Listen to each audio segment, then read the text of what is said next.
Hey guys, this is History Behind the Warrior. Now I wanted to put out a little message before I actually started the video today. I originally planned for this episode to actually be about Reiko, but there's been a lot of things going on in my personal life, so I knew I wouldn't be able to make a video that was essentially that long. And as you guys know, I really dislike making like half-assed videos for you guys. So instead today we're going to be talking about Sareena. But don't worry, you guys are definitely going to be getting Reiko next week. I hope you guys understand and please enjoy. Now Sareena is a demon who made her first ever appearance in Mortal Kombat mythology Sub-Zero. She's one of 3 assassins that personally guard Quan Chi, and she's assigned the mission of assassinating Sub-Zero. Now the main reason for this was because Quan Chi had tricked Sub-Zero into getting Shinnok's amulet. With Quan Chi now having possession of the amulet, he would release the Elder God. Raiden would hear of this and order Sub-Zero to retrieve the amulet. This in turn would lead him to cross paths with Sareena. Now the two would clash, but Bi-Han would spare her life. Realizing that he's in fact more powerful than Quan Chi, she would secretly side with Sub-Zero, with the hopes that after Quan Chi's demise she would be able to be free. Now during Sub-Zero's battle with Quan Chi,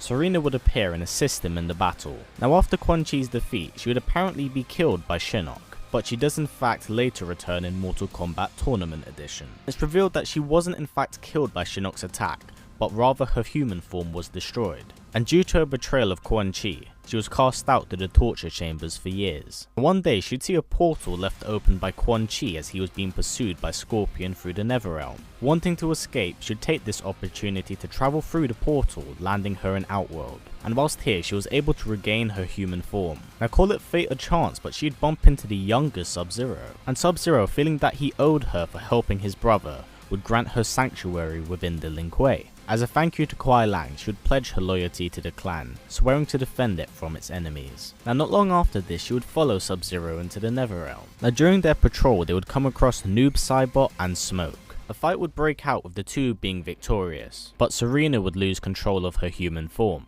taking on a much more demonic appearance. Now at the time, Sub-Zero did not know that this was in fact her, and out of fear attacked her. She'd flee into Outworld to escape the attack, but she'd be ambushed by Noob Saibot, Smoke, and her former master Quan Chi. She would then be brainwashed and corrupted by Quan Chi, being reverted back to a human form and serving under Quan Chi once more. During Mortal Kombat Armageddon's Conquest mode, she encounters Taven, who was able to defeat her and free her of Quan Chi's control once more. Now learning that the final battle was approaching, she would join the forces of light.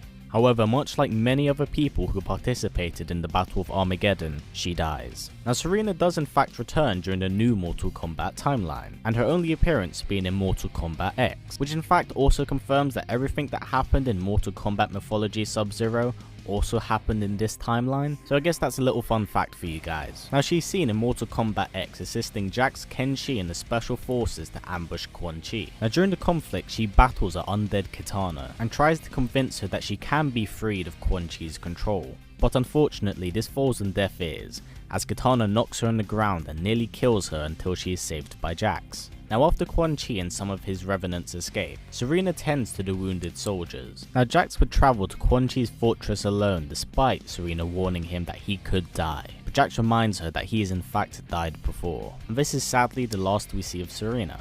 Now I have to admit, I actually quite like Sareena. Despite not being fleshed out too much, she certainly does have quite a nice history behind her. Anyway guys, I hope you enjoyed this video. I might do an update video with what's like currently going on in my life like in a few days. But thank you guys for definitely being understanding. Definitely expect Reiko next week. Now as always guys, please comment, like, subscribe and share this video with everyone you know. Please take care and I will see you guys next time.